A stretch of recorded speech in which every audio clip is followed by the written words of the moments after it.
Welcome back, everyone. Before we dive in, let me ask you something. Have you ever been so desperate, so exhausted, that you ignored every warning sign screaming at you to stop?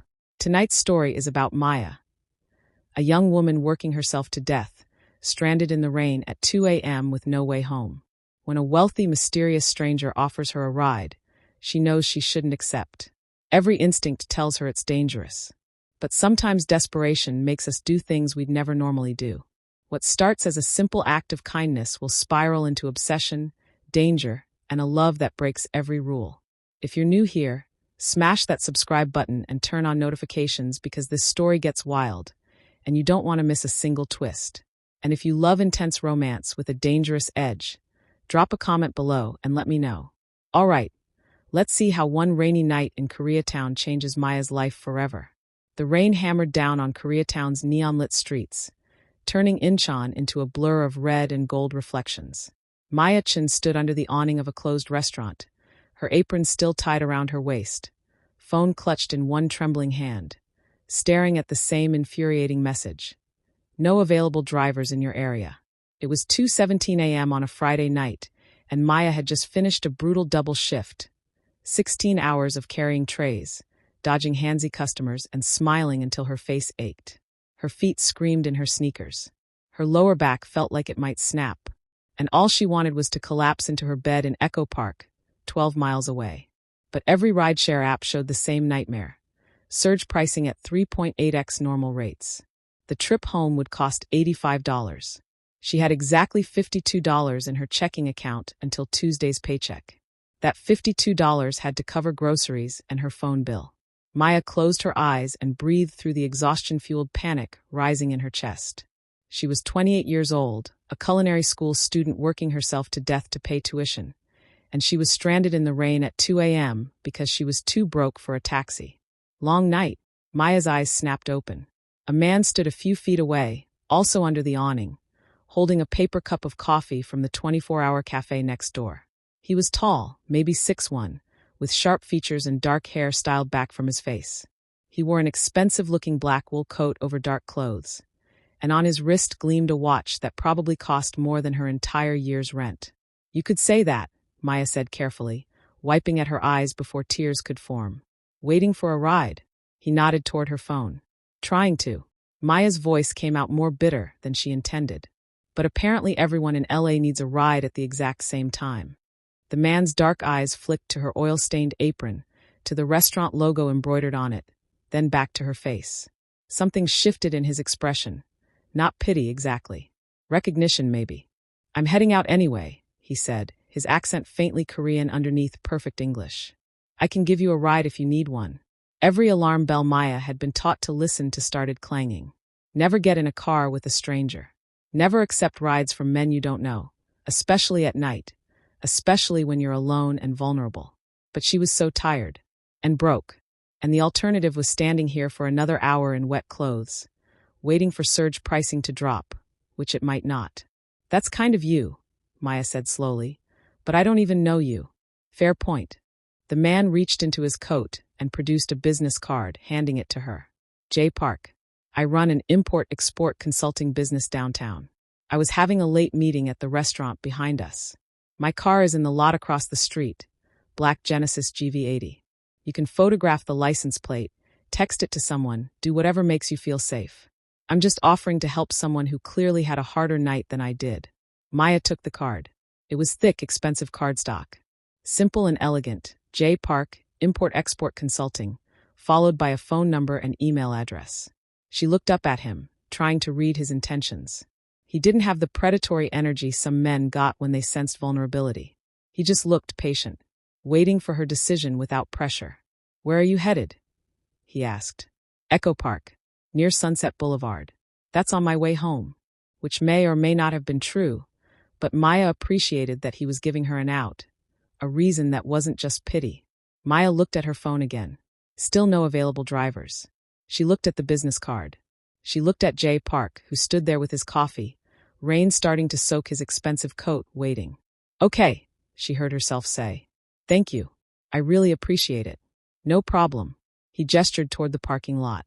"Let's get you out of the rain." The parking lot was poorly lit, and Maya's heart hammered as she followed him to a sleek black SUV. He unlocked it remotely, and the interior lights revealed cream leather seats and a dashboard that looked like something from a spaceship. "Still time to change your mind," Jay, Park said, reading her hesitation. "No hard feelings if you want to wait." But standing there, looking at this expensive car with its heated seats and dry interior, Maya's exhausted body made the decision for her. "No, I'm good," she said, sliding into the passenger seat. The car was immaculate. It smelled faintly of leather and something clean, cedar maybe. Soft Korean R&B played through invisible speakers. Maya had never been in a car this nice. Her beat-up Honda Civic, currently sitting in a mechanic's lot with a blown transmission she couldn't afford to fix, had cloth seats with coffee stains and a check engine light that had been on for 8 months. Park got in the driver's side and started the car with a button press. "Address." Maya gave him her street, and he entered it smoothly into the navigation system. The screen calculated the route. 23 minutes. As they pulled out of the parking lot and into the rain-soaked streets, Maya found herself hyper-aware of everything. She was in a stranger's car at 2 a.m. She'd broken every safety rule her mother had drilled into her. But Park simply drove, his attention on the road, his hands relaxed on the wheel. Maya had no idea she'd just made the most dangerous decision of her life. The heated seats warmed Maya's aching muscles within minutes. She pulled her damp jacket tighter and tried not to feel self-conscious about the oil stains on her apron, the smell of fryer grease in her hair, sitting in this pristine vehicle next to a man who clearly had money. "You worked a double shift?" Park asked after a few minutes of silence, his eyes never leaving the road. "How did you? You mentioned everyone needing rides at the same time. Most restaurants close by midnight. It's after 2. 16 hours, Maya admitted. 6 a.m. to 10 p.m. was my schedule, but we got slammed during the dinner rush. I couldn't leave my team short-staffed. That's a long day. It's the job." Maya watched the rain streak across the windows. "People don't stop getting hungry just because my shift ends." Park nodded, something thoughtful in his expression. His phone buzzed in the cup holder. Once, twice, 3 times in rapid succession. He ignored it completely. "Can I ask what kind of consulting you do?" Maya asked, trying to fill the silence. "Import-export covers a lot of territory. Various goods. Korean products, mainly. Specialty items for businesses in Koreatown." His tone was smooth, practiced. "It's profitable but complicated."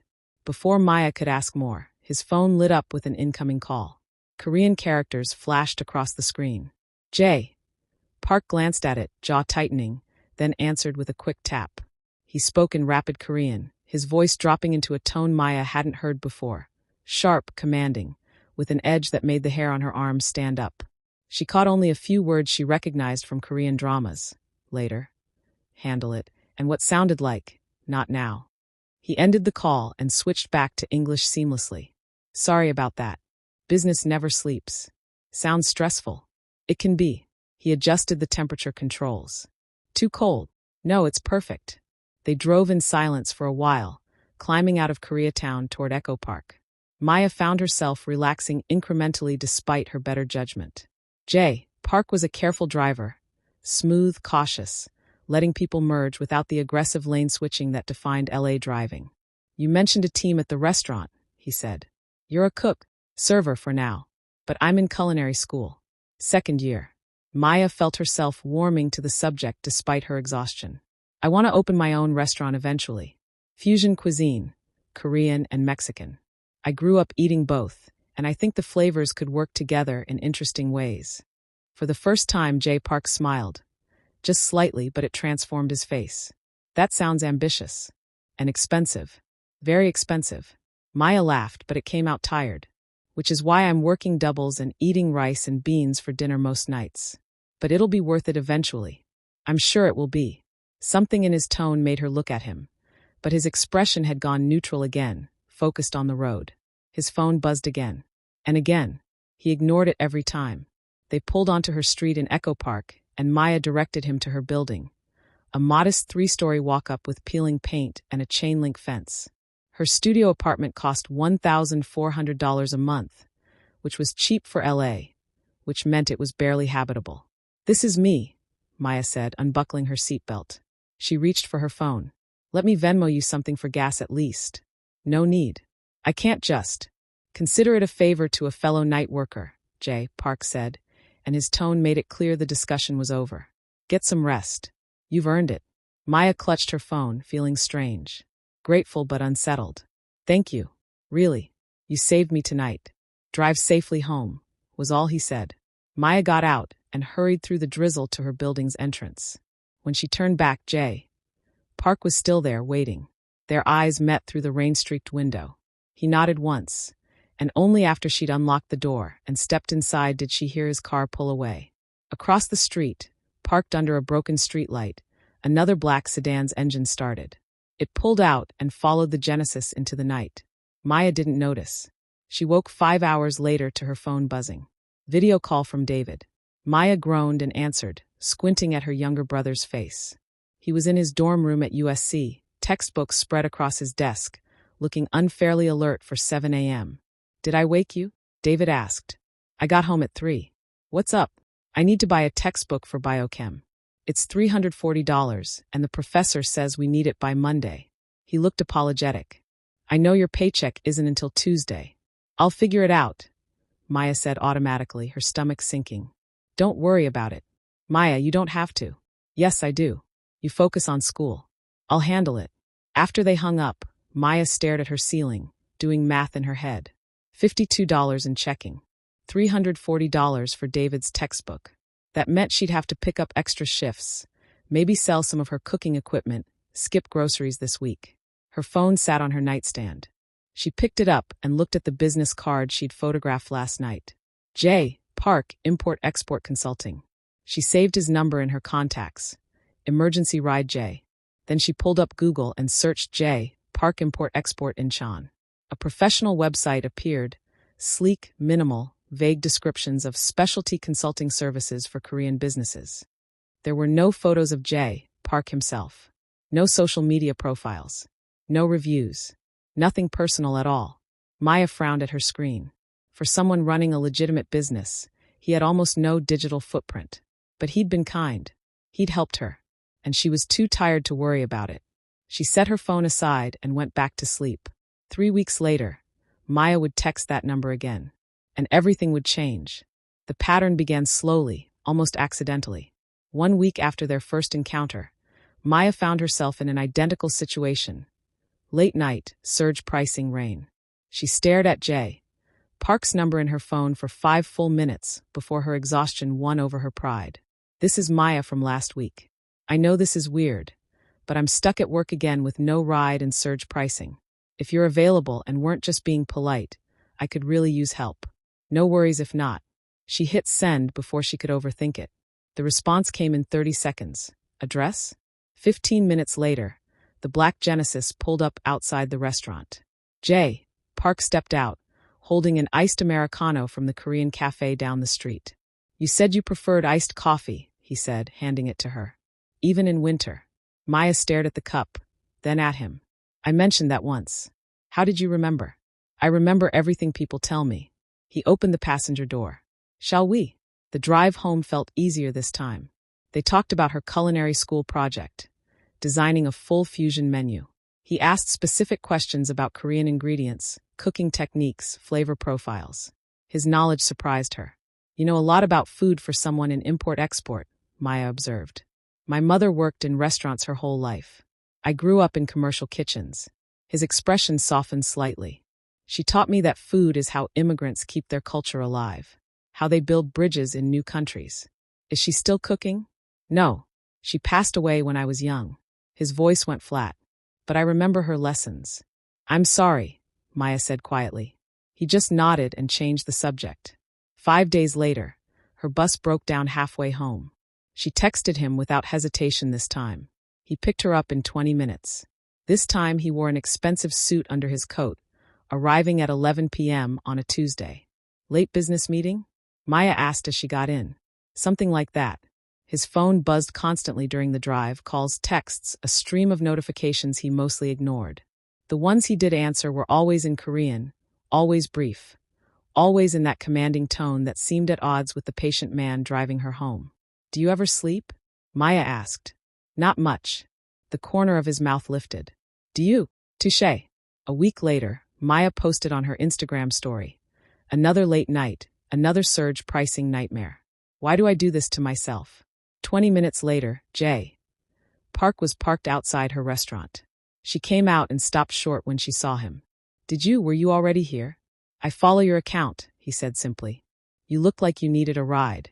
Maya's heart did something complicated. That's slightly creepy. Would you like me to leave? She got in the car. No. This time, they talked about her brother. How David wanted to be a doctor. How Maya had been supporting him since their mother passed 3 years ago. How it was worth the exhaustion and debt because he was brilliant and deserved every opportunity. You're a good sister, Park said. I'm a broke sister who can't afford her own life, Maya corrected. But I'm trying. Trying is what matters. When they reached her apartment, Maya's co-worker Maria was outside smoking. She watched Park's Genesis pull up, watched him get out to walk Maya to the door, and her eyebrows shot up. Girl, Maria said the next shift, cornering Maya. Who the hell is that? He's gorgeous. And that car? And the way he looks at you. He's just someone who gives me rides sometimes. Just someone doesn't look at women like that. He watches you like you're something precious. Maya felt her face heat. You're seeing things. But she thought about it that night. About how Park always waited until she was safely inside. How he remembered small details. Her coffee preference, her brother's major, the specific Korean ingredients she wanted to experiment with. How he never asked for anything in return. How he was always, impossibly, available at 2 a.m. 3 weeks after their first meeting, Maya's phone buzzed with a text from Park. I'm near your culinary school. Coffee. Not an emergency. Just want to see you. Maya stared at the message. This was different. This wasn't her needing help. This was him asking to spend time with her. She should say no. She knew almost nothing about him except that he had money and secrets and a business that kept him up all night. She texted back. Sunrise Cafe in 15 minutes? The cafe was a small Korean place in the heart of Koreatown. When Maya arrived, Park was already there, sitting at a corner table. The owner greeted him with a deep, respectful bow, lower than normal customer service. The kind of bow Maya had only seen in historical dramas.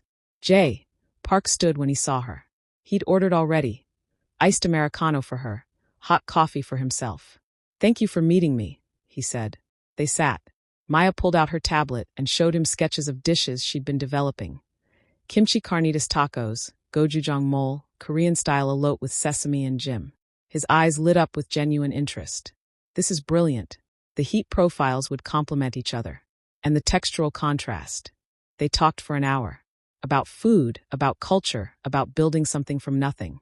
He told her about his mother, an immigrant who'd worked in restaurant kitchens until her hands ached, who'd died too young from overwork and stress. She taught me to respect people who work with their hands, Park said. People who create, who feed others. It's more honest than what most of us do.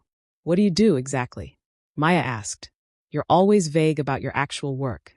He paused, something dark flickering across his face. I help Korean businesses navigate complicated situations. Logistics, negotiations, protection. Protection from what? From people who would take advantage. He said it carefully. Koreatown is its own ecosystem. Not everyone understands how it works.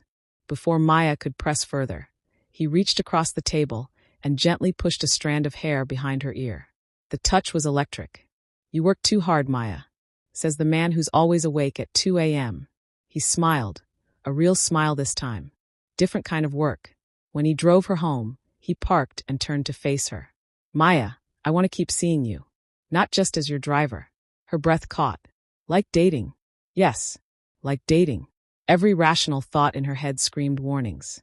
But her heart. Okay, she whispered. Yes. He took her hand and kissed it. Formal, old world, devastating. Maya went inside breathless, already falling. They fell into each other over the next 3 weeks, and Maya discovered that dating Park was like standing at the edge of something beautiful and dangerous at the same time. Their first real date was at an upscale Korean barbecue restaurant in Koreatown. The moment they walked in, the staff's behavior changed. The hostess bowed deeply, too deeply. The manager appeared instantly, leading them to the best table, the private corner booth with a view of the entire restaurant. Mr. Park, it's an honor, the manager said in Korean, then English. Please, everything tonight is on the house. Maya waited until they were alone. You must come here a lot. I help them sometimes. With business things. Jay. Park started grilling meat with practiced efficiency. They're grateful. What kind of business things? Permits, supplier negotiations, neighborhood issues. He placed perfectly cooked beef on her plate. Nothing interesting. But Maya noticed how the staff moved around him, with deference bordering on fear. How other diners glanced their way and quickly looked down. How Jay. Park sat with his back to the wall, eyes constantly scanning the room. She told herself it didn't matter. The second date was at his penthouse in downtown LA. Maya stepped off the elevator directly into his apartment and forgot how to breathe. Floor-to-ceiling windows overlooked the glittering city. Minimalist furniture that probably cost more than her yearly tuition. Original art on the walls. Traditional Korean paintings worth a fortune. Everything was pristine, expensive, and somehow empty. This is incredible, Maya said, walking to the windows. It's just space. Jay. Park came up behind her, his presence warm. No one's ever cooked here. The kitchen is basically decorative. That's criminal. Maya turned to him. You have a 6-burner range and you don't use it? I don't know how. Then I'm cooking for you. She made kimchi fried rice with what little she found in his refrigerator. Eggs, kimchi that looked expensive, sesame oil. Jay. Park watched her move through his kitchen like she was performing surgery, his dark eyes tracking every motion. When she plated the food and sat beside him at the counter, he took a bite and closed his eyes. My mother used to make this, he said quietly. I haven't tasted it like this since she died. Maya's heart cracked open a little. That night, they slept together. Jay. Park was attentive, intense, controlled. But when Maya traced the scars across his ribs, his abdomen, he caught her hand. Old accidents, was all he said. She didn't push. Not yet.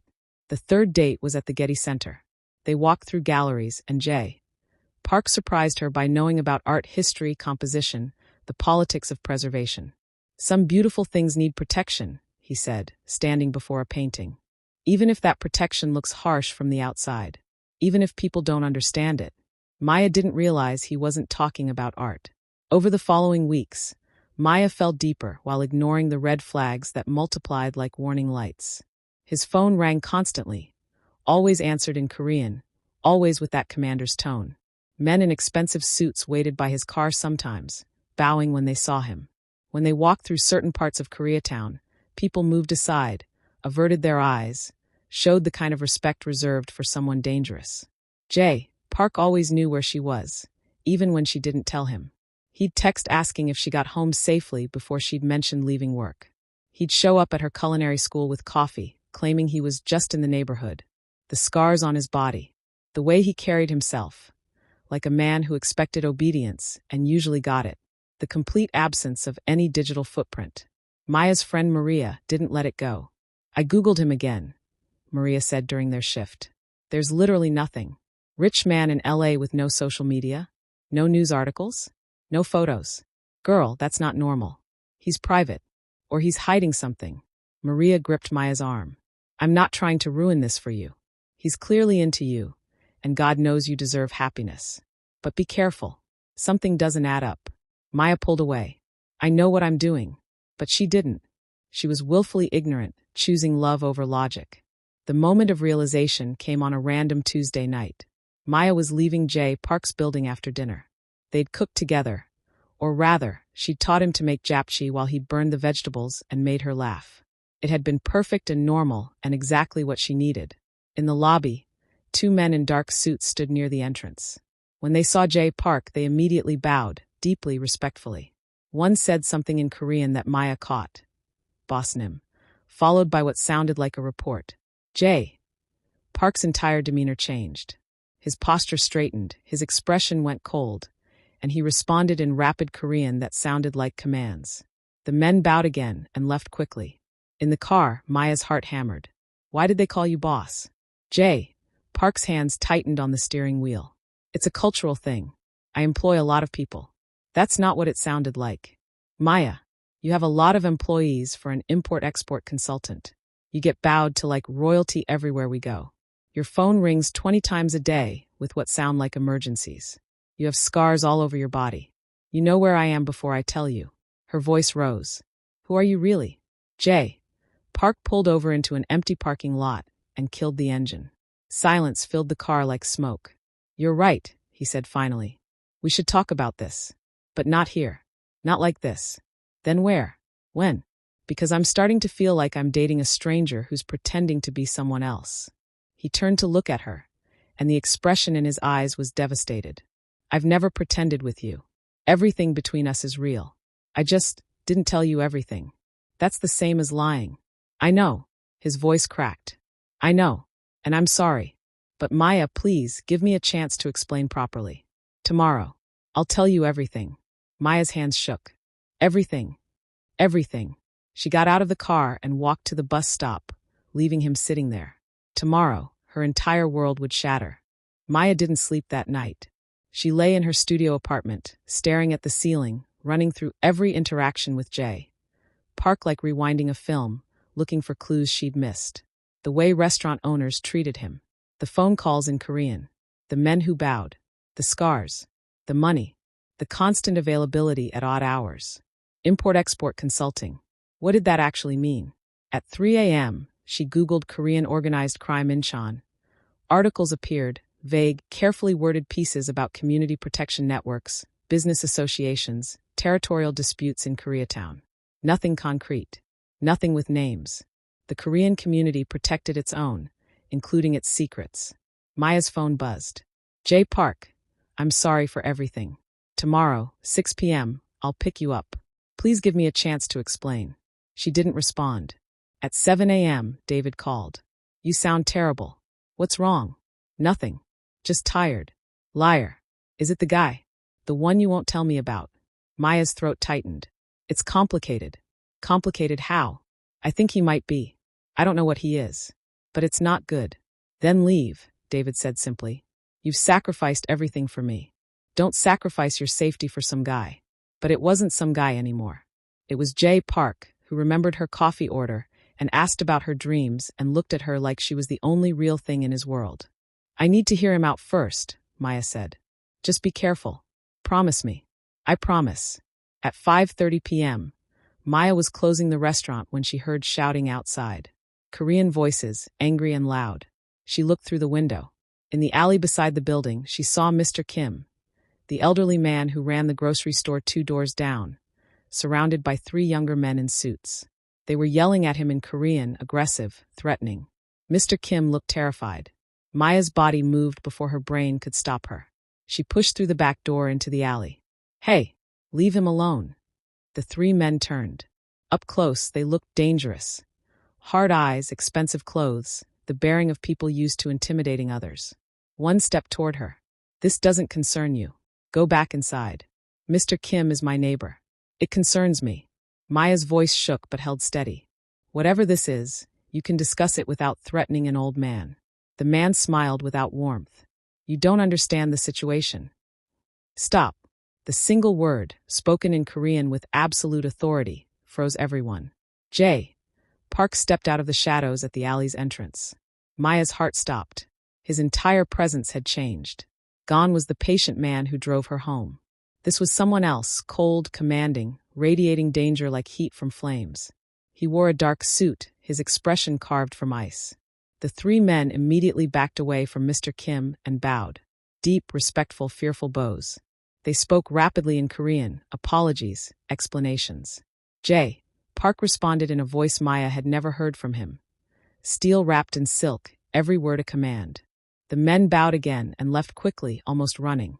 Mr. Kim looked at Jay. Park, with undisguised terror, bowed low and hurried away without a word to Maya. The alley fell silent except for the distant traffic. Jay. Park turned to Maya. His expression shattered when he saw her face. Maya, what just happened? Her voice came out small. Why were they afraid of you? He closed his eyes briefly. Get in the car. Please. I'll explain everything. Tell me now. Right here. Not here. His voice was gentle but firm. Please. You deserve the truth, but not in an alley. In the car. Maya's legs felt weak, but she followed him to the Genesis parked at the curb. They got in. He didn't start the engine. Just sat there, hands gripping the steering wheel, knuckles white. The silence stretched until Maya thought she might scream. "My name is Park Jae-min," he said finally. "I run an organization in Koreatown. Have for 6 years since my father passed." "What kind of organization?" "The kind your instincts warned you about the first night." His voice was steady but quiet. "Protection, mediation, import-export, some legal, most operating in gray areas. My family has controlled commerce in Koreatown for 30 years. Those men work for me." "That dispute with Mr. Kim?" "I was mediating. It's my territory." Maya's blood turned to ice. "You're Korean Mafia, some people call it. Though it's more complicated than that. You lied to me." "I never lied. I just didn't tell you everything." He turned to look at her. "Maya, that first night wasn't random. I was leaving a meeting at that restaurant. I saw you standing in the rain, exhausted, so real and genuine. Everyone around me wants something: power, money, protection. You just wanted to go home. You were the first person in years who looked at me and saw a person, not an opportunity. So you've been lying to me since the beginning." "No." His voice turned fierce. "Everything between us is real. The conversations, the feelings, all of it. I wanted you to know me before you knew what I do. How can I separate those things?" Maya's voice broke. "You're a criminal. You run a gang. God, have you hurt people?" His silence was answer enough. "Am I in danger?" she whispered. "Is David?" "No." The word came out hard, protective. "Never. I've had people watching you since we met. Making sure you're safe." "You've been watching me?" "Protecting you." "I didn't ask for that." Maya's hands shook. "I didn't ask to be pulled into whatever this is. You should have told me. You should have given me a choice." "I know." His voice cracked. "I've been selfish. I should have stayed away. But Maya, he stopped himself. "What?" "I'm in love with you." The words came out raw, honest. "I'm in love with you, and I know I don't deserve you, and I know this is impossible, but it's true." Maya felt tears streaming down her face. "I need time. To think. To process. Don't contact me." She reached for the door handle. "Okay," Park said quietly. "But Maya, the protection stays. Whether you want it or not. I won't risk you." Maya got out and walked away, her entire world tilting on its axis. Behind her, Park sat in his car, watching until she disappeared inside her building, his heart breaking with every step she took. 5 days passed in agonizing silence. Maya blocked Park's number, then unblocked it, then blocked it again. She threw herself into school and work, trying to focus on anything except the hollow feeling in her chest. But her mind wouldn't stop spinning.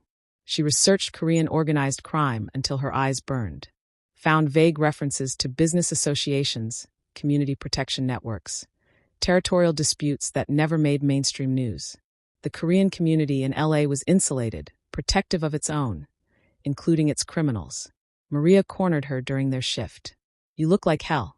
What happened?" "He's not who I thought he was. Dangerous, not who you thought, or complicated, not who you thought." Maya's throat tightened. "Both. Do you love him?" The question hit like a physical blow. Maya couldn't answer. But the truth was she did. Despite everything, she loved him.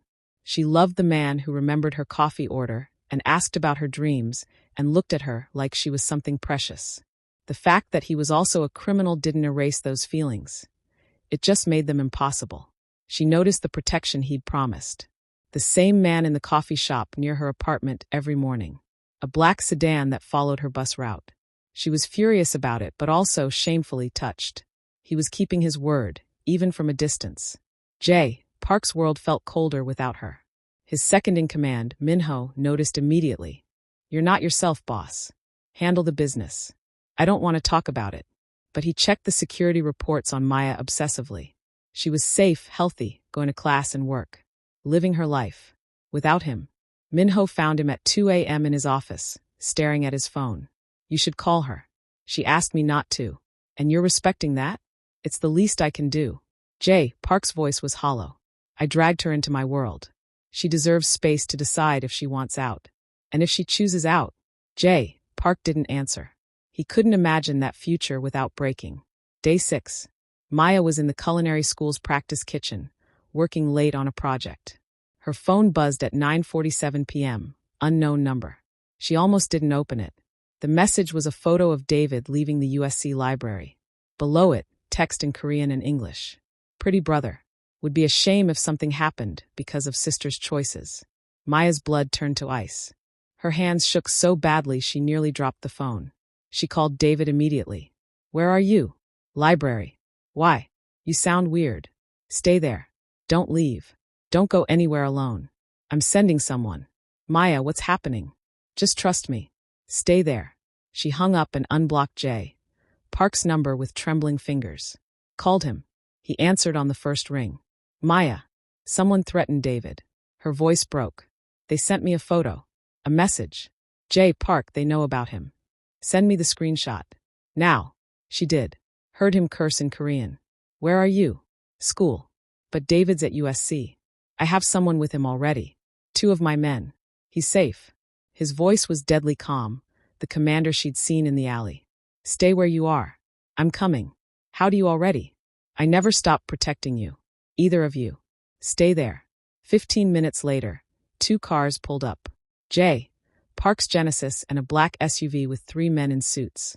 He strode into the building like he owned it, scanned her for injury, and pulled her into his arms.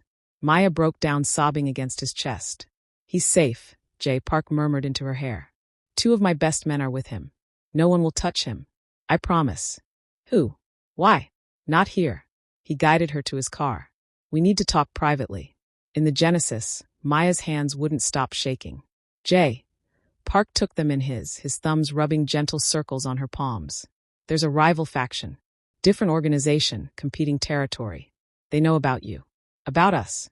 They're using you as leverage in a business dispute. This is your fault. The words came out broken. You brought danger to us. I know. His voice cracked. I know, and I can't forgive myself. Maya, I'll handle this. But you and David need to go somewhere safe until I resolve it. No. Maya. No. Running doesn't solve this.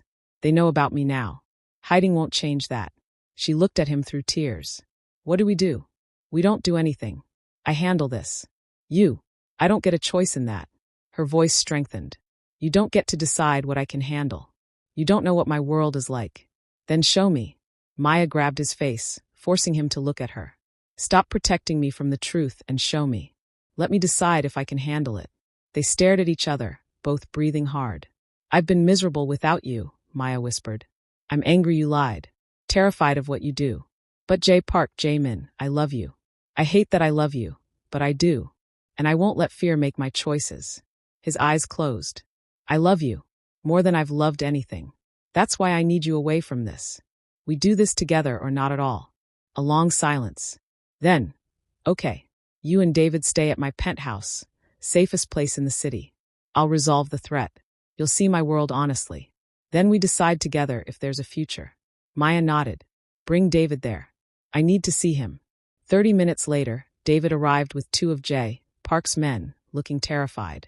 Maya hugged him fiercely. Is he your boyfriend? David asked, looking at Jay Park. Yes. Is he gang-related? Maya couldn't lie. Something like that. David looked at Jay Park directly. Will you keep my sister safe? With my life, Jay Park said. David nodded slowly. Okay then. That night in the penthouse, Maya watched Jay Park make calls in Korean, commanding, strategic, dangerous. This was who he really was. Powerful, ruthless when needed, controlled. But when he looked at her, his expression softened. He was both people. The Mafia boss and the man who brought her coffee. Maya had to decide if she could love both. The next 48 hours shattered every illusion Maya had left. David fell asleep in the guest room, exhausted from fear and confusion. Maya sat on the penthouse balcony, wrapped in a blanket, watching the city lights blur through unshed tears. Jay Park, Jaemin, found her there at 2 a.m. I have a meeting tomorrow morning, he said quietly. With my council, my lieutenants. We're discussing how to handle the threat. Okay, I want you there. Maya turned to stare at him. What?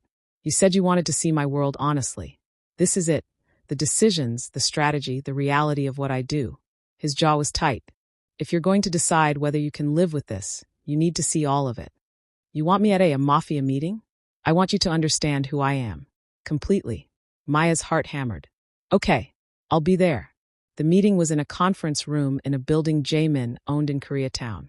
When Maya walked in, 5 men stood immediately, all Korean, all dangerous looking, all bowing respectfully to her. Gentlemen, this is Maya, Jaemin said in English, his hand on her lower back. She's under my protection. Treat her accordingly. They sat. The conversation shifted to Korean, rapid and intense. Maya understood maybe one word in 5, but she watched the dynamics. Jaemin commanded absolute respect. When he spoke, everyone listened. When he made decisions, no one questioned. They were discussing the rival faction, strategy, leverage points, potential retaliation. One man suggested violence. Jaemin shut it down immediately. We don't move first with blood unless necessary. We have other pressure points. His voice was ice. But if they touch what's mine again, we end this permanently. The meeting lasted 90 minutes. When it ended, the men filed out, each bowing to Maya as they left. Minho lingered. Boss, can I speak freely? Jaemin nodded. Minho looked at Maya. He's different with you. Lighter. I've known him since we were 16, and I've never seen him smile until you. Whatever you decide about this life, know that you've already changed him for the better. After he left, Maya sat in silence, processing. What did you see? Jaemin asked quietly. You're good at this. At leading. They respect you. They fear me. No. Maya shook her head. Fear is part of it. But they also trust you. You listened to them. You were fair. She struggled for words. You're not a monster. You're a leader in a system I don't fully understand. That system involves crime, Maya. Extortion, smuggling, violence when necessary. I know.